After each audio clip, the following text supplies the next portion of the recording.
6 வருஷம் கழிச்சு தவங்க பெத்த புள்ள சார். அம்மா குழந்தை பிறந்து 7 நாள் தான் சார் ஆச்சு, இறந்துட்டாங்க சார். இவங்க சொன்ன இவங்களோட ஒரு அலட்சியத்தால அவங்க சொன்ன அந்த அவங்கள்ட்ட எல்லா ரிப்போர்ட்டும் இருக்குது. அவங்களோட எல்லாம் குறைஞ்ச பிபி எல்லாம் குறைஞ்ச டீட்டெயிலும் அவங்க ரிப்போர்ட்ல இருக்குது. அன்னைக்கு அமிச்சிருந்தா கூட என் ஒய்ஃப் இன்னைக்கு இருந்திருப்பா சார். அவங்களோட அலட்சியத்தாலையும் கேஸ் ட்ரபிள் அப்படி இப்படின்னு சொல்லி இது பண்ணிட்டாங்க.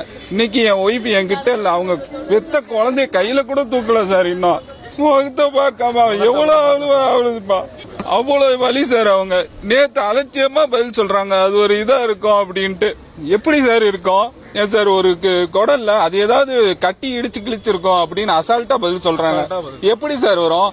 அவ்வளவு பெரிய குழந்தை இருந்து இது இருந்து அது கிழிக்குமா சார்? கிழிச்சு அதுல வயிற்றுல வந்து 2.5 லிட்டர் எடுத்திருக்காங்க சார்.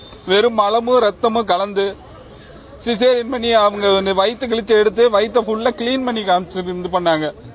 எப்படி சார் அவ்வளவு வேற கலந்துங்க? அது அவங்க ஒரு நாள் முன்னாடி முடியாது இது மாதிரி இருக்குதுங்க அப்படின்னு சொல்லாம நீங்க போங்க அங்க ஒண்ணும் இல்ல சரி பண்ணிடுவாங்கன்னு சொல்லி அமிச்சு இப்ப என் பொண்டாட்டி என்கிட்ட இல்ல சார். விக்னேஷ்னு ஒரு டாக்டர் சரிங்களா, அவர் தான் வந்து பாத்துட்டு இது பண்ணாரு.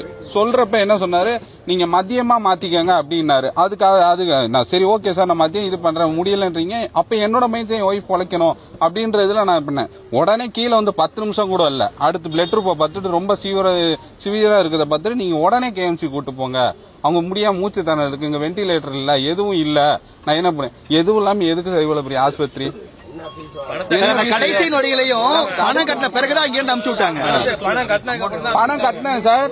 நான் என் ஒய்ஃப அவங்க கொண்டு வந்திருக்க அந்த டேபிள் ஏற்று சார் ஸ்லிப்பு கொடுங்க அப்பதான் பணம் ஏற்றுவேன் அப்படின்றாங்க. நான் அப்பயும் 50,000 பணம் கட்டியும். திருச்சி மாவட்டம் தென்னூர் பகுதியில் உள்ள தனியார் மருத்துவமனையில் தவறான சிகிச்சை அளித்ததால் குழந்தை பிறந்து 7 நாட்களுக்கு பின்னர் பெண் இறந்துள்ளதாக அந்த பெண்ணின் கணவர் புகார் அளித்திருக்கிறார். இது தொடர்பாக நியூஸ் தமிழுக்கு அவர் அளித்த பேட்டியினையும் பார்த்தோம்.